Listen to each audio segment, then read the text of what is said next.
मैं doctor MP Singh हूँ, कोविड-19 का coordinator, chief warden civil defence, subject expert disaster management और स्वीप का कोऑर्डिनेटर। अनेकों पद हैं और वैसे तो मेरे नाम से ही सभी लोग मुझसे परिचित हैं कि आपके माध्यम से दिन प्रतिदिन कोई ना कोई मेरी वीडियो जारी रहती है और अखबारों में भी कोई ना कोई मेरा समाचार प्रकाशित होता रहता है। सर, ये जो आजकल जैसे आपने देखा है कि सर्दियां चल रही हैं, सर्दियों में ये जो रैन बसेरे हैं जी, जो नगर निगम के अंदर आते हैं, तो इन रैन बसेराओं में ना ही तो कोई साफ सफाई होती है, ना ही किसी के लिए कोई व्यवस्था है। तो क्या प्रशासन को इसके लिए कोई कार्रवाई नहीं करनी चाहिए? जी देखिए जी, जय कुमार गोला जी, जो आपका प्रश्न है बड़ा सार्थक है, क्योंकि हम सभी की सोच होती है जो सड़क के किनारे रहते हैं, जो खुली हवा में रहते हैं, जिनके पास घर नहीं है। परमात्मा ने क्लासिफिकेशन कर रखा है, किसी को गरीब बना रखा है, किसी को अमीर बना रखा है, किसी के पास घर है, किसी के पास घर नहीं है। लेकिन इस सब के लिए सरकार बहुत चिंतित रहती है और सरकार समय रहते ही रैन बसेराओं का गठन कर देती है। जगह जगह रैन बसेरा होते हैं। कुछ जो है नगर निगम के द्वारा चलाए जाते हैं, कुछ रेड क्रॉस के द्वारा चलाए जाते हैं, कुछ गैर सरकारी संस्थान होते हैं, NGOज होती हैं जो वो भी अपने कहीं पर ये चलाती हैं। तो ये सब समय पर संचालित तो हो जाते हैं, लेकिन इसमें जो टेक्निकल प्रॉब्लम है मैं आपको बता देता हूँ कि जब हम लोग इनको लेने के लिए, क्यों मैं भी कई बार गया हूँ रात के समय 11-12 बजे अपनी गाड़ी से निकल करके उनको मैं जब जाता हूँ तो कहता हूँ कि भाई साहब या बहन जी, क्योंकि मेल और फीमेल दोनों मिलते हैं, उनको जब कहते हैं कि चलो तुम्हें हम इस रैन बसेरा में लेकर के चलते हैं, वहाँ पर आपको गद्दे और तकिया आपको मिलेगा और सुबह की आपकी चाय पानी की व्यवस्था होगी। लेकिन वो कहते हैं बाबूजी नहीं, हम नहीं जाते, हम तो यहीं रहेंगे। फिर जब उनसे कुछ मैं जिद तरीके से करता हूँ तो बड़ा इरिटेट होकर के बड़े गंदे व्यवहार करते हैं। मतलब उनकी सोच है ही नहीं वहाँ जाने की, उनकी सोच है सिर्फ कि ये हमारा मौसम है। जैसे मकर संक्रांति वाले दिन हमने कंबल बांटे और मैं वहां पर गया तो वो जब अंदर से मैं उनसे बात कर रहा था तो बात निकल करके आई उनसे कि जी आज के दिन सैकड़ों लोग आते हैं कंबल देने के लिए और आज हम 10-10, 20-20 कंबल इकट्ठे कर लेते हैं और उनको हम, कुछ लोगों ने तो कहा कि हम अपनी बेटी को दे देते हैं, अपने दामाद को दे देते हैं, अपने घर पहुंचा देते हैं। लेकिन उसमें से कुछ लोग सच्चे थे।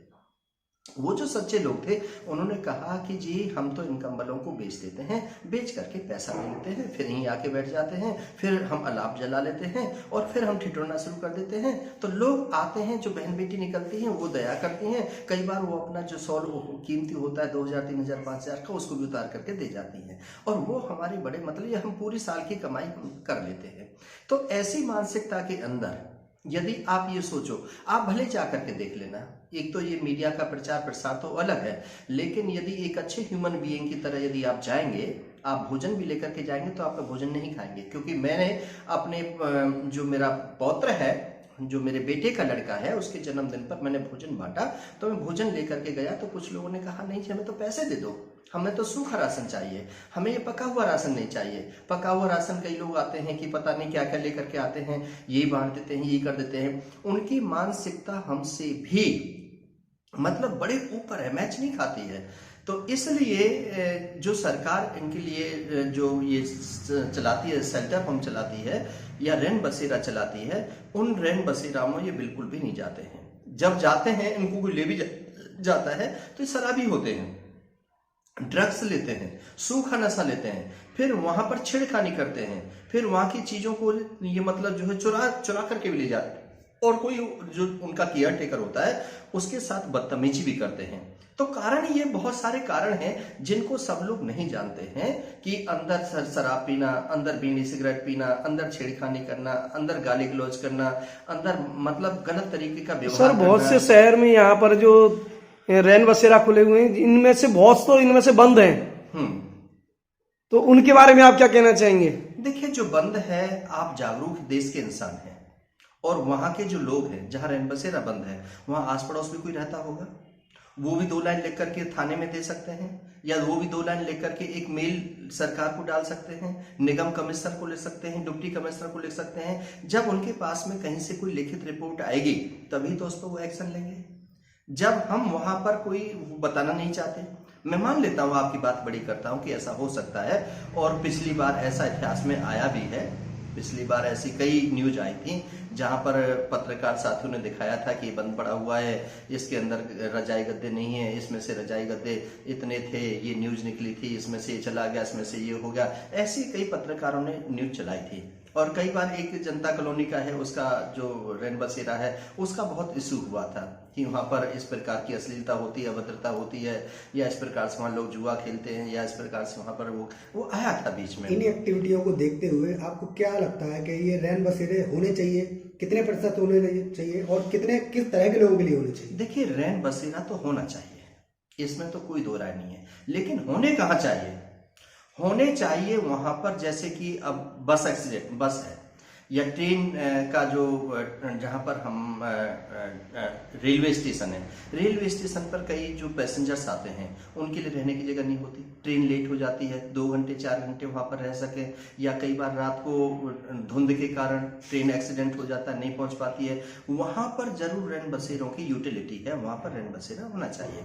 अब रैन बसेरा जो कहते हैं कि जो प्रोफेशनल लोग हैं जो सड़क पर आकर के बैठ जाते हैं, वो तो अपने बिजनेस के लिए आके बैठे हैं। अब उनको लेकर के आप आ भी जाओगे तो घंटे 2 घंटे आकर के वहां उत्पात मचाएंगे, वहां की जो वो है वो रहने नहीं आए। या कुछ लोग रहने के लिए कौन से होते हैं, मैं आपको पिछली बार का एग्जांपल मैं दूं। मैं विजिट करने के लिए गया था, तो वहां पर मैंने 2-3 लोगों से बात की, यूथ थे, पढ़े लिखे लोग थे। मैंने कहा तुम यहाँ कैसे हो? यूं कि जी हम तो यहाँ इसमें फैक्ट्री में काम करते हैं और किराए पर हमने ले रखा था, उसने खाली करवा लिया, अब सोचा कि 2-3 महीने रैन बसेरा है, अब इसी में रह ले हम। इसके लिए क्या समय भी निर्धारित होना चाहिए? नहीं, बिल्कुल होना चाहिए। सबसे पहले तो ये है कि देखिए, जिनको हम रैन बसेरा में ले रहे हैं उनकी कोई आइडेंटिटी तो हो, कि सबसे पहले वो चोर है, क्रिमिनल है, कहाँ डकैती करके आया है, किस बहन बेटी की किस्मत से खेल करके आया है, किसको मार करके आया है, और वो रैन बसेरा में रह रहा है। तो इसको यदि हम कैसे करेंगे?